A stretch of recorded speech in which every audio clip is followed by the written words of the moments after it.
Thank you, Jeff. Kia ora tātou, ngā mihi nui, kia koutou. It's great to be here. Hello, everyone. Thank you for the invitation. I grew up on the west coast of the South Island in a little place called Granity. Has anyone been to Granity before? Wow, heaps of people. Awesome. And I've also just come back from Italy. Went over for something called the Social Enterprise World Forum. And I just got back yesterday, so I'm a little bit jet lagged, so I'll try and be lively and energetic as best as I can. The Social Enterprise World Forum was in Milan. That was the first time that I've ever been to it before. It's been hosted for the last 8 years in a row, and New Zealand is just putting in a bid to host it in 2017, which is very likely that it'll be successful. I think you guys had a colleague of mine, Alex Hannon, who's the CEO of Akina Foundation, who was helping to lead the social enterprise sector development in New Zealand. I think he spoke here a little while ago. So Alex and I went over, and it was one thing that grew out of the Young New Zealander of the Year award. I got to sit on a panel as part of the closing ceremony with this dude named Muhammad Yunus. If anyone's ever heard of Muhammad Yunus, he won the Nobel Peace Prize a couple of years ago. He was the dude who invented microfinance, microcredit, set up the Grameen Bank. Got to sit on a panel with him and a couple of other young social entrepreneurs from around the world. So for me, a little small town Kiwi lad to head over to Italy and check out this World Forum was an amazing opportunity. I certainly got the chance to meet some incredible social entrepreneurs and enterprise leaders from around the world who are proving what's possible in the space, transforming lives and creating better outcomes for people and planet the world over, which is a really exciting movement that feels like, we're kind of just getting started on some of these things in New Zealand. So 4 years ago I set up an organisation called Inspiring Stories, which now in its 5th year operates with this beautiful, bold vision to see every young New Zealander unleash their potential to change the world. And it's been an amazing journey. I think for anyone who's set up and run organisations before, it certainly hasn't been all smooth sailing. There's been lots of ups and downs and challenging parts. This year being year 5 is particularly exciting. We've got some amazing partnerships and programs that we roll out, and I'll share a little bit about those as well. So in my day-to-day, we've got a growing team of staff across Auckland and Wellington. We've run staff literally in every region of New Zealand, from Stewart Island to the far north and everywhere in between. We've worked with about 5,000 young New Zealanders so far, and I have the privilege of working with some young people who are doing truly remarkable things for their communities, our nation and beyond. So there's about 1 million New Zealanders in our country aged 13 to 30. It's about a quarter of our population, and one of the questions that I ask myself is, in the context of these massive issues that we have on our hands as young people, social issues, environmental issues, economic issues, these complex challenges of our time, what would it take to mobilise a generation? What would it take to empower every young New Zealander to unleash their potential to change the world? So the programs and partnerships that we've developed really aim to support young people on this journey from inspiration to action. Inspiration is important because the flip side of inspiration is disempowerment, is despair, is young people not having a sense of empowerment or direction. They don't have they're not excited about the future, and if that's the case, then they're much less likely to contribute. If young people are inspired and do want to have make a contribution to their communities and our nation, they need to have a really strong sense of purpose. I think more than ever we need to be supporting young New Zealanders to understand these complex, big issues of our time. To look at what are these proven solutions and initiatives that are in fact making a difference in response to these big issues. How do we support young people to develop their ideas to make a difference, to connect them up with world-class expertise, with great mentoring, with resource to make their ideas happen. So one of the things we do is we run this big national event called Festival for the Future, which is now in its 5th year, attracts about 400 young movers and shakers from across the nation. It's very intentionally cross-disciplinary because I believe that no single sector has all of the answers. So very much we're trying to get young people from, young scientists, entrepreneurs, tech sector, creatives, communicators, educators, all in one room, really to talk about, explore these big issues of our time, to share their projects, to share their passion, their vision for the future of New Zealand, and be a spark and connect them with some mentors, connections, and some people who can help bring their ideas to life. So that will happen for the 5th year this year. It's really exciting. It's now the most significant national event of its kind. It's going from strength to strength, but it's just an event, right? So what happens after the hype and the excitement dies down? So the other big flagship that we've created is New Zealand's first accelerator program for young social entrepreneurs. So this has now happened for the 2nd time over summer just been. 2 programs running in parallel, one in Auckland, one in Wellington. Young people come in with an idea for a better New Zealand. We're really looking for ideas that can make an impact socially, environmentally, economically. Ideally have a business model wrapped around them so that they can sustain and grow the impact that they want to create. And we've had 25, all very early stage, youth-led ventures graduate as part of that program. They're all amazing in different ways, they're all at quite different levels, and I'll just share a couple of stories about some of those guys. The first is Bonnie. So last year, Bonnie went to Vanuatu to do some volunteering in the community. She met a lady there who was kind of like the glue of this particular community, doing some great things. Also a solo mum, trying to raise and support her children, and this lady had cataracts in each eye, and her sight was getting progressively worse. Bonnie found this really confronting and wanted to do something. One of Bonnie's other passions was beauty and cosmetics, and so coming through the Live the Dream program, what we've helped her develop is a venture called Mascara for Sight. So beauty and cosmetics industry is a $59 billion global industry. It's pretty big. There's quite a gap in the market for good, ethical, organic, fairly traded mascara. And so Bonnie has a product, a fair trade, organic, vegan mascara product. And she partners with an organisation called the Fred Hollows Foundation. And a portion of the proceeds of every sale go towards restorative sight surgery. So Bonnie's goal is to cure 50% of treatable blindness in the Pacific by 2025.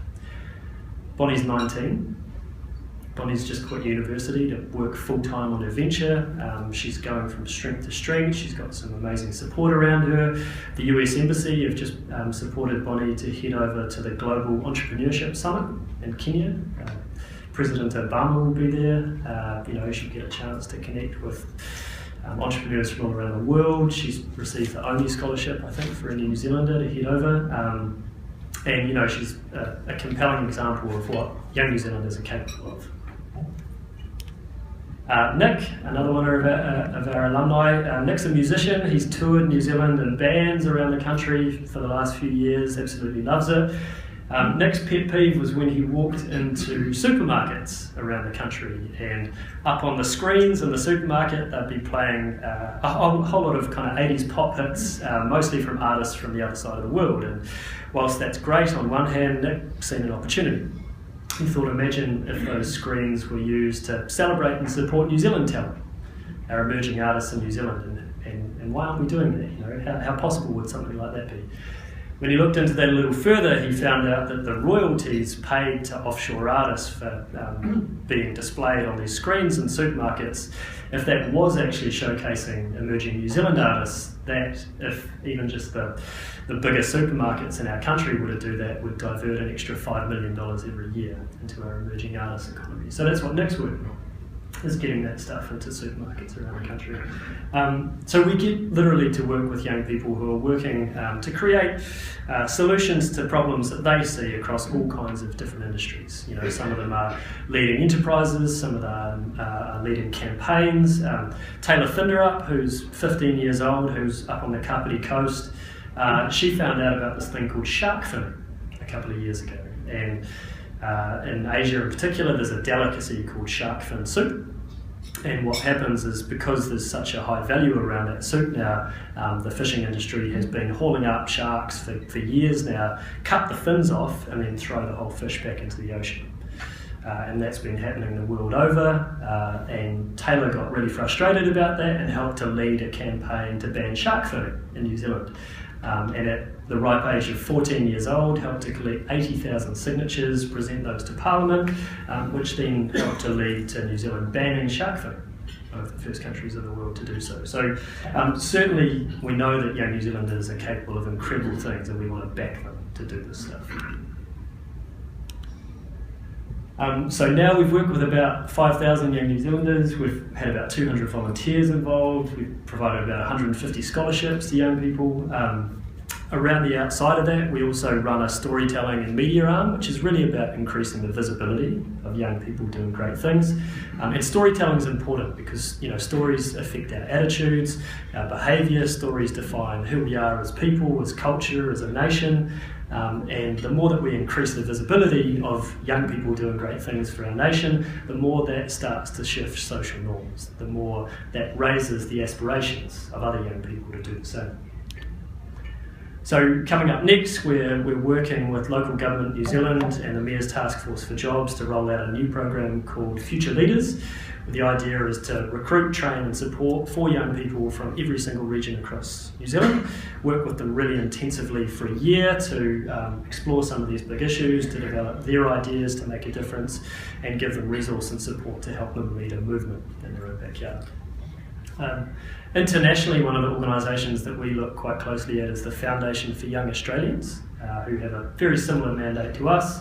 They're 30 years old as an organisation. They've got a $50 million endowment fund underneath what they're doing, and I want to build something of that scale in New Zealand.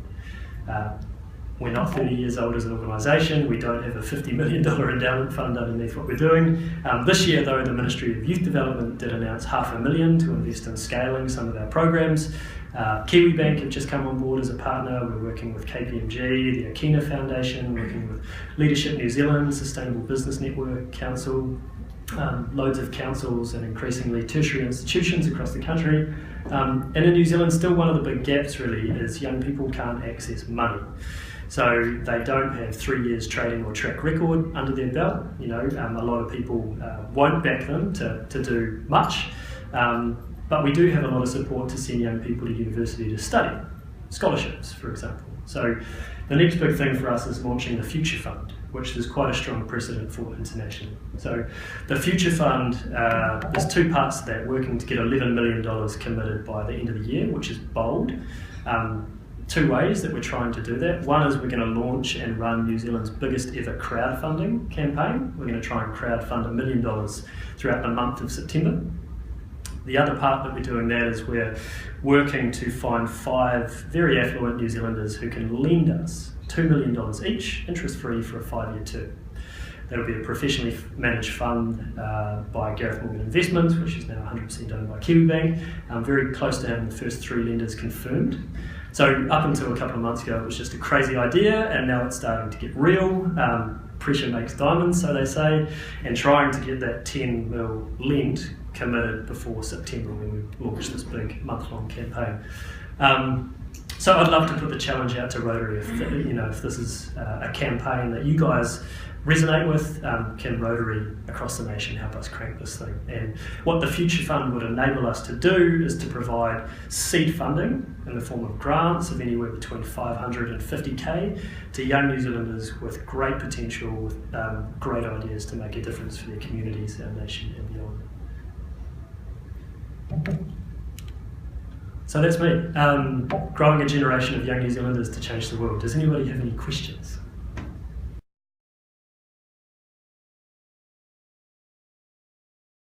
It's actually Christchurch who have come very strong to the table on that, from council, from a bunch of kind of local players there. So at the moment there's about a 99% chance that we will get to host that in New Zealand in 2017, and if that does go through, very strong chance that will be in Christchurch.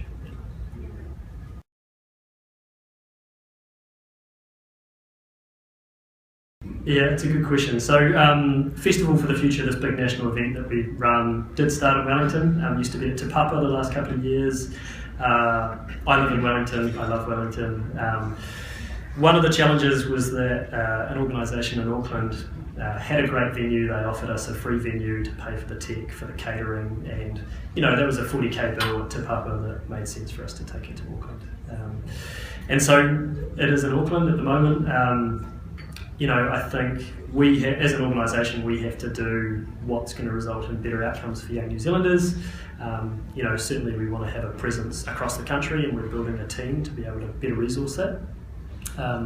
But of course there are times where if we can run an event in a place and one council or local organisations want to help underwrite the cost of some of that stuff, it means that we could run stuff in Wellington.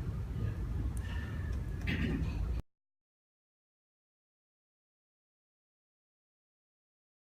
The relationship that we have with the Akina Foundation, Akina is, I guess, tasked with a mandate of leading the sector development of social enterprise in New Zealand, which, as a named sector is quite a new thing. Going to this conference and seeing how much further down the track some other countries are in terms of supporting social enterprise was really incredible. Scottish government's poured millions of pounds into it, UK government's poured millions of pounds into it, Taiwan, Russia, there's a really amazing ecosystem there. So in New Zealand we're really just getting started. Where we work with Akina is we're much more upstream in the early stage youth development catalyst space. Some of the young people that we work with and the enterprises that they develop will likely go on to be part of Akina supports as well. Akina is much more downstream, working with social enterprise. We're working with young social entrepreneurs who may indeed set up enterprises that we hope will go on to Akina supports and be sustainable, scalable enterprises. So, for example, I know that Rotary, Wellington and Akina have put out a funding opportunity for, I think, up to 10k in grants for young early stage social enterprises, and certainly a couple of our alumni will apply for some of that support as well. We do partner with Akina on our Festival for the Future event and our Live the Dream program as well.